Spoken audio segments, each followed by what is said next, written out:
E-commerce is a vertical, metaverse a vertical. This is a horizontal. This just touches everything. I mean, there are several companies who decided, we don't need to be on social or got into social slowly, and it actually didn't fundamentally undermine their businesses. This is one where if you don't get into Gen AI fast, you're going to have your lunch eaten by someone who does. Explore the minds and marketing strategies behind today's winning brands and businesses. Tap into the power of the creator economy with Earned by Creator IQ. Here's Connor Begley. Hi, everyone. Welcome to Earned. Today I've got David Jones on the show. Welcome to the show, David. It's good to be here. Good to see you. I actually should know how long it's been since we've known each other, but it's been fun to watch the kind of growth of the BrandTech Group over the last, maybe 7, 8, 9 years? Is that how long it's been? I was thinking exactly the same thing. I think it was like 2017. Well, let's hop into it. So for those that don't know David, David was the youngest CEO ever at the Havas Group, which is one of the largest agencies in the world, also the founder of One Young World, as well as the founder of BrandTech Group, which was recently valued at about $4 billion. And then going back to our history, he actually invested in Tribe Dynamics, which was acquired by Creator IQ. So he's now a Creator IQ shareholder as well. Yeah, indeed. In fact, you had spotted that influencers were going to be a big thing before most people. Well, you've spotted a lot of things earlier than most people, which is pretty good. So we spotted you, and we spotted a couple of other things in the influencer space. And unfortunately, all that proved to be right. Yeah, for sure. Let's talk about something else you got right. Let's talk about BrandTech Group. So you just raised $115 million at a $4 billion valuation. You've raised well over $300 million that I can know of on the business. Tell people quickly, what is BrandTech Group? And what was your thesis behind kind of founding it? So look, I launched a company in 2015, and it was very simple. It was out of a fundamental belief that you could do all marketing better, faster, and cheaper using technology. And I was hearing from all of my clients who were basically saying, look, David, everything's changed. We need help. We go see the agency groups. They're great at advertising and brand, but don't really get technology. We go see the tech companies. They have an amazing tech platform, but they will only ever recommend their tech platform. And what we need is someone who's an expert in both the brand piece and the tech piece. And so I launched the company, called it the world's first BrandTech Group. And the thesis was literally that you can do all marketing better, faster, and cheaper using technology. We had machine-generated content and AI as a founding vertical. Back then, people, no, machines will never be able to generate content. That'll never be a thing. And then we kind of started off on a journey where we acquired and invested in the companies that we thought were the most interesting, helping brands do their marketing better, faster, and cheaper using tech. And, today we're 7,000 people, we're $1 billion in revenue. We work with 8 of the world's top 10 global advertisers, 49 of the top 100. We, have grown on average 23.5% organically every year since launch. We don't comment on our valuation, but, we were named by CB Insights as one of the world's most valuable private unicorns. And I think, the Gen AI bet has paid off massively. I mean, when we first started investing we did Gen AI chatbots in 2016. In fact, we did the first ever AI chatbot for Kalani Hilliker with CoverGirl back in 2016. We did AI media and AI data. We invested in a company called AI Foundation, who were building digital AI twins. So digital Deepak Chopra went on Jimmy Kimmel and did a guided meditation, which, this is back 2018, 2019. Obviously, the Gen AI platforms have just moved on a lot since then, but it was a really interesting early example. And then we acquired Pencil, who are the only company who've made 1 million ads using Gen AI across 5,000 brands and put $1 billion of media through the platform since 2018. That's it in a nutshell. Quite a large nut, though. Yeah, it seems like you've really leaned into the Gen AI side of things, right? Even kind of making it a central part of the branding of the organization. And I know the quote you said that I really liked was you called it the greatest creative revolution in history. Obviously, there's a ton of stuff happening across a ton of different categories in terms of generative ads, generative, all kinds of stuff. I'm curious very specifically, and it's a question I haven't fully figured the answer out to, is how does this impact the creator and influencer marketing part of the world where it really is built around people, right? Not necessarily computer-generated images or videos or content. What's your perspective on that? How do you see it affecting this category? So look, I mean, as you said, I think it will create the greatest creative revolution in history. And if you think about it simplistically, the mobile social era made every single person on the planet a creator. Generative AI makes every single person on the planet an advertising agency. If you think of what is the creator economy to the power of AI going to be, it's just off the charts. You know this because you're one of the pioneers in the creator economy, but there's pretty much the same number of people employed in the advertising industry, traditional today, as were 10, 20 years ago. But there's 60 million people today who make their living in the creator economy. It's going to be 10x that. If you simplistically look at the world, we sort of had the TV advertising era, which was, high quality but very high cost. We had the mobile social era, which is, low quality, low cost. And the Gen AI era is going to be high quality, low cost. Or looking at another way, we sort of had the era of corporate, generated content. So all the big media companies. We've then had a sort of 10, 15-year run of user-generated content. And we're now going to get into machine-generated content. But I don't subscribe to the theory that, oh my God, there's going to be no jobs for humans anymore. I think actually the opposite. If you look at every time there has been amazing technology in the world, it's created more jobs for humans, not less. And in fact, the reason pencil's called pencil is as a belief that it is a tool to enhance human creativity rather than to replace it. So I think it's going to be amazing. And you're seeing this already. I mean, if you look at some of the stuff, the quality of things that are now being created by, user-generated content and influencers, it's just incredible. Yeah, I think there's some really interesting stuff. Like I was hearing about music artists. They're taking it, using it as a tool, and then making entirely new tracks that are in half the time or 75% less of the time, but that are even better than the originals, right? And I think that the largest displacer of jobs in history was the tractor. And it turns out that worked out pretty well for everybody, right? I use the farming analogy as well. Back in the 1800s, over 90% of the world made a living either, farming or making food. Today, it's less than 2%. So you go, hang on, but shouldn't there be mass unemployment? It's like, no, you just evolve and do different things. And actually, I think in many respects, this is a really good thing for the creator economy, because what happened in wave one of the creator economy is because creators and influencers were way better at using social and mobile, they were creating amazing content. And ad agencies actually were still getting it wrong because they thought you could cut down your 30-second TV commercial and turn it into a, Facebook or Instagram or YouTube post. And they also were kind of overproducing stuff. But actually, what's the piece that influencers or content creators haven't had is they've not been able to access absolute state-of-the-art, amazing production capabilities. They can now. Every single one of them can. And that's already, just think what's going to happen over the next year or two, because this stuff is only going to get better and better. It's really hard for me to project out what 5 years from now looks like or 10 years from now looks like. The first time in my career that I've felt unsure of exactly where things are heading. I mean, I have some theories and such, but it's just happening at such a pace. For you, you've had a little bit of a longer time horizon than me. Have you seen anything else that's moved at this pace? Nice way of saying I'm old.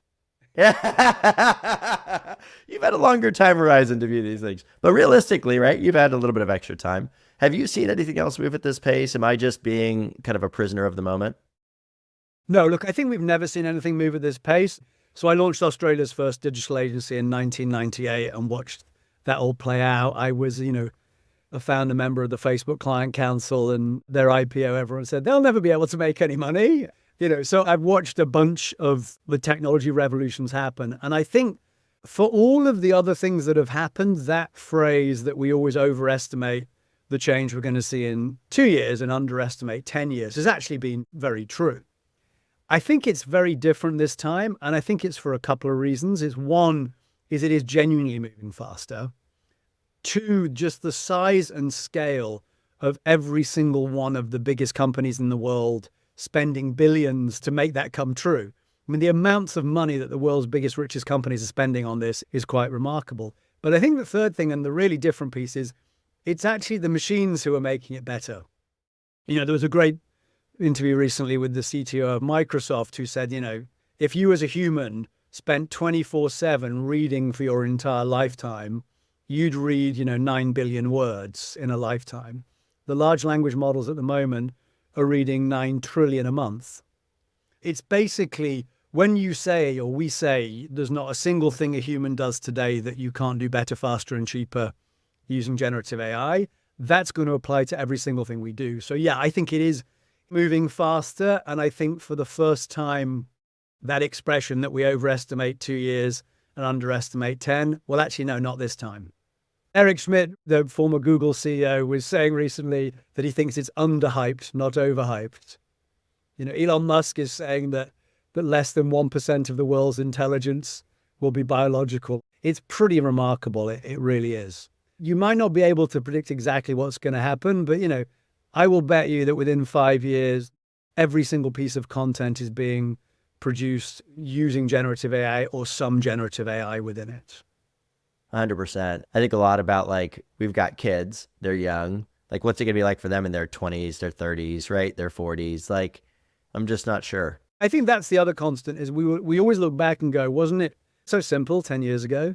Wasn't it so easy when we didn't all have mobile phones? Was it? And I think it will be the same. We're going to look back in 10 years and go, wow, do you remember 2024? God, it was so easy. We didn't have much content to get through. But I think what will be interesting is to see the extent to which generative AI helps solve some of those problems. Because in theory, we can all have an agent that is basically going to go, hey, Connor's not interested in that, so don't show him any content or ads for that. And he loves that, so make sure that's what he's seeing. I think that's the fascinating thing is what are all the categories and sectors that are going to grow up around this?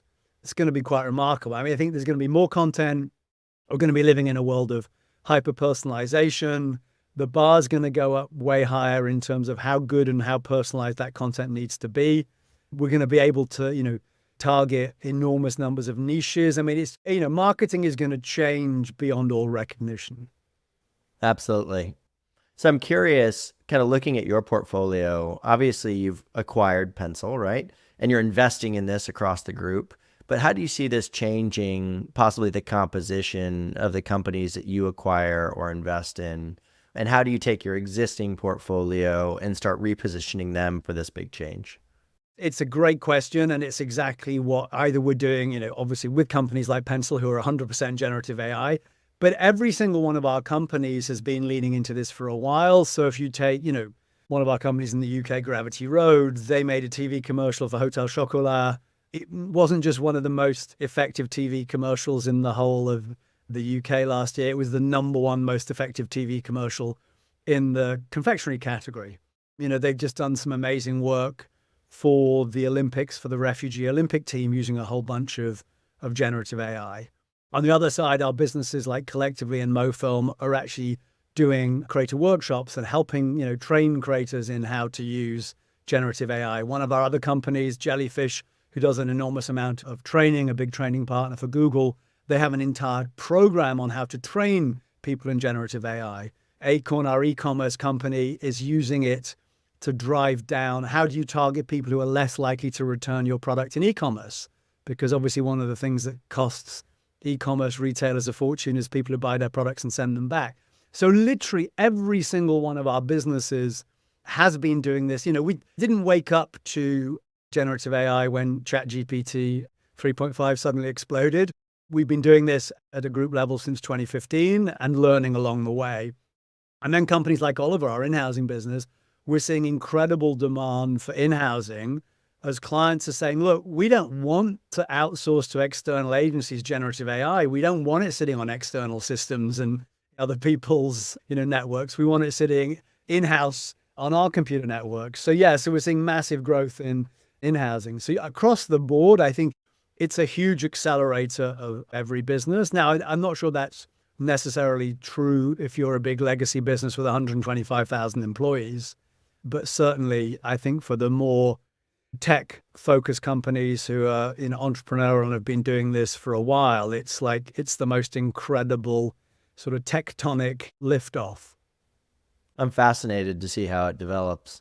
So just for those that are aspiring in their careers or up and coming in their careers, obviously you've had quite the trajectory, right? Youngest CEO at Havas, BrandTech, One Young World, etc. For you, if you were to give advice to those people that wanted to follow that path, what would be some of your advice for those earlier in their careers? I think this is going to be the single biggest change that mankind has seen, bigger than the Industrial Revolution, bigger than the internet. So I think the first piece of advice is just get a job that is in and around it. It actually doesn't matter quite so much. I mean, obviously, if you could, get a job in OpenAI or NVIDIA or on Google Gemini, there's some pretty obvious jobs that'd be great to get. But make sure that what the career you're going into is going to put you into this rocket ship, because it is going to be a rocket ship. We're really at the start of it. Even people who are experts don't actually know that much yet. That would be the professional advice. And the personal advice would be just play around with this stuff.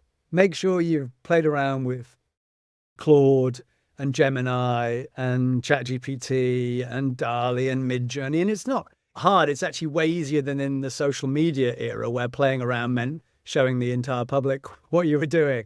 But it's quite remarkable what you can actually do. I mean, we literally built a brand from scratch in 59 minutes, everything from the business plan to the press release to designing the logo to naming it to running research groups to creating all the Instagram, TikTok, YouTube content to creating the website, the e-commerce store in 59 minutes. And I think it's remarkable what you can do. So professionally, make sure you're going into a career that is to do with Gen AI. And personally, just play around and experiment with all the tools. Where do you think people go wrong when they are deciding these kinds of career choices? I guess they are stable careers, but not particularly. They are higher risk. How do people balance that? Or how have you seen people balance that? It's only high risk if, you decide to do what we both did, which is launch a company as an entrepreneur. Joining someone else's startup is probably the next level of high risk because they might not be very good. But, I think what's really quite remarkable is the scale and speed with which this is moving through every single organization in the world. I'm not saying that you have to join a company whose job is to be a core architecture company in generative AI. What I'm saying is, like, if you're going to join a big company, and even you're joining a big company in marketing, just make sure you're sitting in the piece that's doing Gen AI. If you're going into a company around e-commerce, make sure you're sitting in the piece that's doing Gen AI. If you're going into a company, around retail or around supply, whatever it is that you're doing, just make sure that you're getting yourself into the part of that company that is obsessing around generative AI. I had a similar feeling with social 12 years ago, where it's like, you just need to be touching this, being aware of it, because it's going to be a big deal over the next decade or so. I think this will be a similar movement. I think it'll be more than a single decade. I think it'll be a multi-decade thing. And again, to your point, I think that obviously we're talking about marketing and advertising and how it will change, but I think just what humans do day to day could dramatically change in what they are, frankly. I totally agree with you about social, except social was a vertical. E-commerce is a vertical, metaverse a vertical. This is a horizontal. This just touches everything. I mean, there are several companies who decided, we don't need to be on social or got into social slowly, and it actually didn't fundamentally undermine their businesses. This is one where if you don't get into Gen AI fast, you're going to have your lunch eaten by someone who does. Well, David, I really appreciate you taking out the time. Congrats again on all the success, and thanks for being part of our journey too. It's my pleasure. Be a friend, tell a friend, and subscribe. Earned by Creator IQ.